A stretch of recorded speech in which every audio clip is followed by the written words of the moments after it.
Good afternoon, everyone. It's so great to see you again. It's been a couple of months now, and we wanted to check in and focus our attention on our local leaders who are running for office this October, November, and who are really going to blaze the way for our communities to better serve us in the years ahead. Sometimes our local community leaders are the ones who actually have the greatest day-to-day impact on our lives. And I am so thrilled to have one of these leaders with us today to share a little bit more about why he's running and what he hopes to accomplish if he's elected.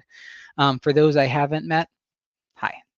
I'm Kevin McAvey, a resident of Bedford, New York, proudly serving the Democratic candidates up and down the ballot in New York 17, really putting a spotlight on these individuals who are giving up so much in their daily lives in order for the opportunity to serve us, to represent us in our system of democracy from the local level all the way to the top. And our conversations are only going to keep going over the course of the year, and we'll have more about that in the coming weeks. But today, I am so pleased to be joined by Joe Bonanno, who is a candidate for the Mount Pleasant Town Board. With over 25 years of experience as a sales executive at Nestle, Joe brings seasoned leadership, strategic thinking, and a deep commitment to delivering results to Mount Pleasant. He's a proud member of the Valhalla Fire Department, has a record of dedication to Mount Pleasant, actively serving the community where he grew up and raised his family. Joe believes in smart, responsible development that reflects the values and needs of our residents. He'll be the strong advocate we need for early public engagement in town decision making, especially when it comes to the development process. And there has been a fair amount of development and not without controversy in Mount Pleasant over the past year or two. Joe knows proactive outreach fosters trust, earns local support, and increases leverage to negotiate with developers to find a better way forward. He's a graduate of Westlake High School, and he and his wife live in the hamlet of Valhalla, where they raised their 3 children. It is a pleasure to bring up Joe Bonanno. Joe, it's nice to see you.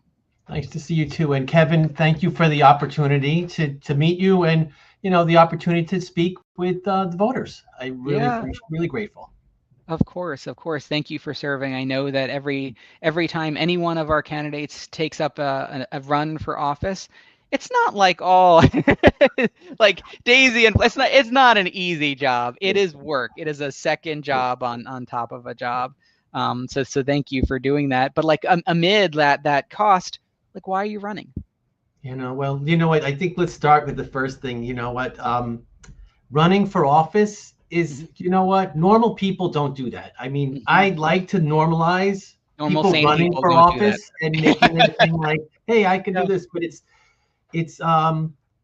it's not without its challenges, all right, Mhm, for your family and for everybody. And look, even, I have this dedicated group of volunteers that, we yeah. were actually out knocking doors today. I mean, it's a beautiful day, Mhm. but, we did a lot of time meeting and talking to residents. Yep. Um, why am I running and why am I doing this? Is a bit of a passion project. Like you Mhm, said, I grew up in Mount Pleasant. I went to Westlake schools. I graduated in the 80s, early 80s. mhm, Went off to college and had a pretty decent business career. mhm, But the whole time, in all through the 80s and the 90s, the same people have been running the town of Mount Pleasant. It's sort of the mhm, same little circle. And that just always kind of was something that didn't sit well with me. mhm. Um, and it's not so much about, well, why are they doing this or they're the only ones in charge. But at the end of the day, when you have one group in charge, it's there's a lot of transparency and accountability that gets missed. Mhm, And or just as transparency and accountability is sort of like, well, maybe we got to it and maybe we didn't, without sort mhm, of having a different point of view on the board or a different point of mhm. view in Mount Pleasant Town Hall. You're never going to get any kind of due diligence around accountability and transparency. Yeah. And so have there been any decisions, just as an example, that the board's made over the past year or two that kind of reflected where transparency would have been important to have on behalf of citizens? Yeah, there was a really great one recently. There's this what they put together a Mount Pleasant town plan, and they called something sort of hamlet zoning. So if something falls within the hamlets, you could have multifamily. It gives you more flexibility if the particular property falls within the hamlet zoning. Um, in January, without much notice at all, or if I would say the minimum amount of legal notice and justification, the town decided to change, to adjust the hamlet zoning Mm-hmm. in the little town, the little hamlet of Valhalla. Mm-hmm. And what they did is they carved out one little space that's an acre. Mm-hmm. And within, I mean, maybe you believe in coincidence, maybe you don't, but within a few weeks of that carve out, there was a major development on a 1 acre piece of property in the hamlet of Valhalla to build a 39 unit apartment building. Mm-hmm. So the board voted to, if you want to say gerrymander the hamlets, um, the gerrymander the hamlet zoning without notifying the citizens, or they gave them their week's worth. They did the, absolute minimum. Mm-hmm. And as a result, that is something I would have voted against, on the fact that, first off, there wasn't enough notification for something like this. And second, it does seem a little odd that, instead of a nice even line, now all of a sudden you have this jagged sort of gerrymandered line. I would have liked to get underneath that a little bit. Yeah. Well, I mean, I read an article and it was in the Examiner News where it Mhm. was describing the reactions of just neighbors to this process, where they were like they had to hear secondhand that this, what sounds like a pretty large structure, was going to be placed amid their single family homes. That doesn't quite seem like at least the spirit of our law was followed in making sure we're bringing the community along. Is that fair? Yes, look, this property was the old Holy Name of Jesus Church. So it's actually a church. It's actually, Mhm. believe it or not, when I was a kid, we would go to this little church, but it's on Mhm. like, it was the original Holy Name of Jesus Church. And it's just sort of like on 1 acre. And you know how churches were sort of at the top of the hill? Well, Yeah. it's right at the top of the hill, 1 acre. Now you're talking 39 units. I mean, if you think about it, 39 units could easily be 80 cars. There's Yeah. really no place It's to going to park 80 change the cars. character of the traffic patterns of the neighborhood for sure. And this was, I mean, I don't want to say it was done in the middle of the night, but it was Mhm. pretty close, and it blindsided the entire neighborhood. Yeah. um, and kind of jumping forward, this is Mhm. the big reason I'm running, is like there needs to be way more Mhm. community engagement on the front end of any kind of development project. Mhm. um, in a world where there's Facebook pages and email, and there's a Mhm. million ways to bring people in, um, I'm suggesting that whenever something changes, whether it's a small little zoning change, is to drive maximum outreach. Mhm. So whether, it's got to be more than just a public notice, email blast, and Mhm. something like this that is going to be contentious, bring the residents in on the front end. It Yeah. wouldn't take much. Bring them to town hall, have coffee with them, all Mhm. right?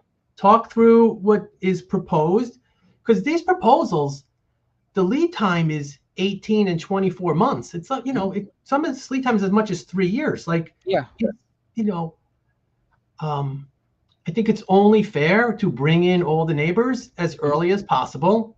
And Mhm. that does really two things. One is it does create the buy-in and consensus. It's sort of the hard part, of this. And then once you have the buy-in and consensus, now you can go back to the developer and Mhm. you can get concessions. All right. If Yeah. maybe we need a ball field, maybe we Yeah. need more parking, or maybe we need some help with putting in a water main. So if you And I think have, that's, yeah.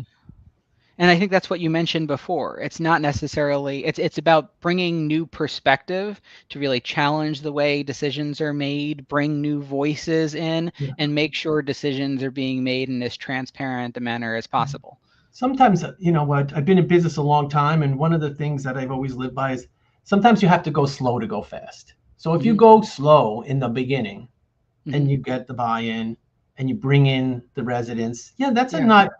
that's a, a challenging process, but do that Yes. part early, and Mhm. now you can go fast, right? You can get Yeah. the consensus. You can get, you can actually, um, be more proactive with the developer and say, look, I've got this. Here's what I Mhm. need from you if you want to do business with Mount Pleasant. Yeah. And I think most of us would probably agree that mixed use housing, like smartly placed and developed with community buy-in is a good thing for our communities, right? And we want to be investing in that way, but we have to again be bringing everyone along with Yeah. us. What is interesting because nobody is anti-development, right? You can't Hmm. be anti-development because then you're anti-growth, and you really do need to grow. All right, if Hmm. you don't grow, you're not going to succeed. Yeah. And I think part of being pro-growth is being pro-resident Hmm. and getting the residents involved as part of the process. Yeah. And the board that's making these decisions right now, how many folks are on the board? Is it five? Yeah, there's 5 folks on the board, and Hmm. I think, look, this is where I think I can help. All right. Hmm. Right now, there's 5 folks on the board. All right. And it's made up of a pro golfer, a community activist, Hmm. someone that's in the stone fabricating business. Hmm. All right. Carl Hmm. Fulgenzi is an ex plumber. And Hmm. the other person that's running is a New York City fireman. Now, look, I Hmm. love firemen. My son wants to be a New York City fireman. But what I'm That's awesome. talking about here is we're living in a world where Hmm. Mount Pleasant's bond rating was downgraded not once, but Hmm. twice in the last 10 months. Yeah. You know, with my background as a business executive, with an Hmm. MBA, with Hmm. 4 years of private equity experience on my resume, I think I have the background to help Mount Pleasant through their current financial crisis. I mean, Yeah. their bond rating was downgraded. When you read through it, it was downgraded because Mount Pleasant doesn't have the revenue to support their budget. Hmm. And what I That's think is, concerning. yes, and what's really concerning is we've been told for years that this development is going to drive revenue. This Hmm. development is going to be the thing that is going to help Mount Pleasant succeed. And what we've really seen a lot is that the town hall, this current group that's in charge, with the current group, they've been in charge for forever. Hmm. They've been squandering our assets and not getting the type of value that that they are worth. I How mean, so?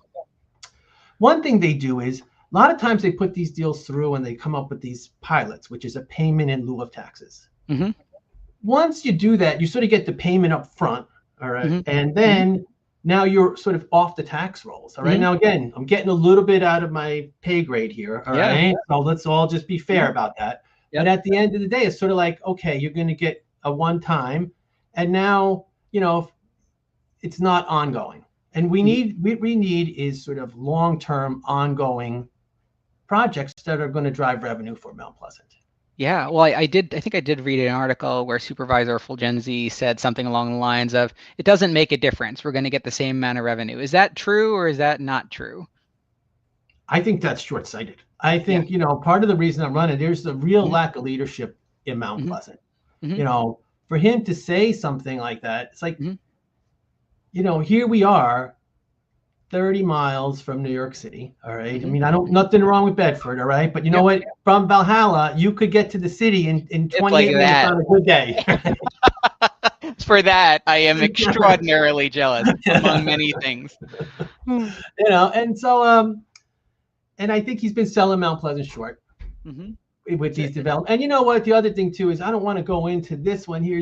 Is there's like a sort of rotating carousel of Hmm. developers that get Hmm. projects in Mount Pleasant, and I Yeah. don't, like you see the same names, you see the same developers, you see a lot Hmm. of this, like it's a little too cozy of a relationship, I would say.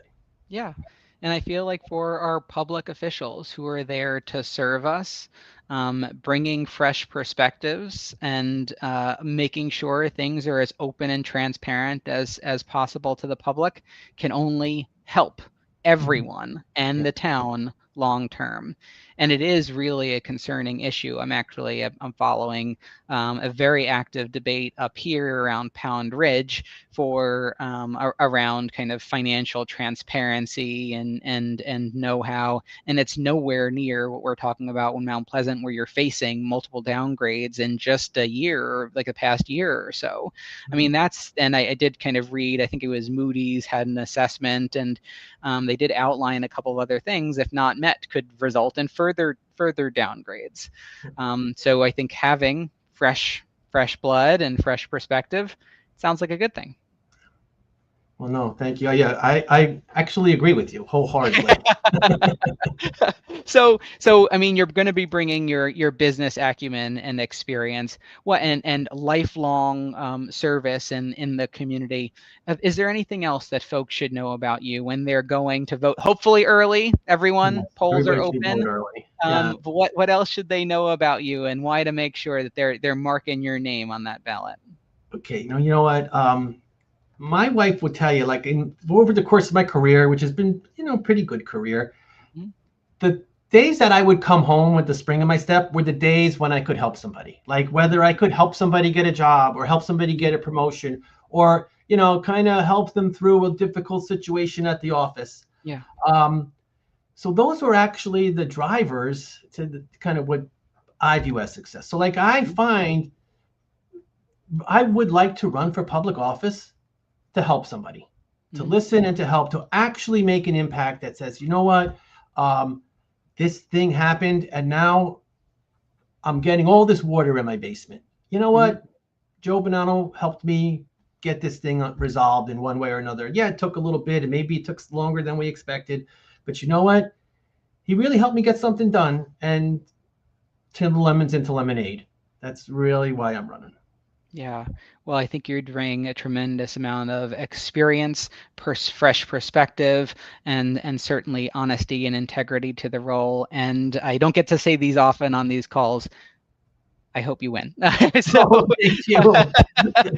We're fighting a good fight here, and I've got, if I do win, it's going to be because I got a bunch of dedicated volunteers that have gone out with me every Friday and Saturday and Sunday and just put in a ton of hours. So I would have to say thank you to all of those folks that have helped me going back, the first cycle, which was 4 years ago. So yeah. Last question, Joe, for those who are watching live or on recording, what would you tell them they could do to help you get as many people out and involved in voting as possible, or go to vote themselves? What's your call to action?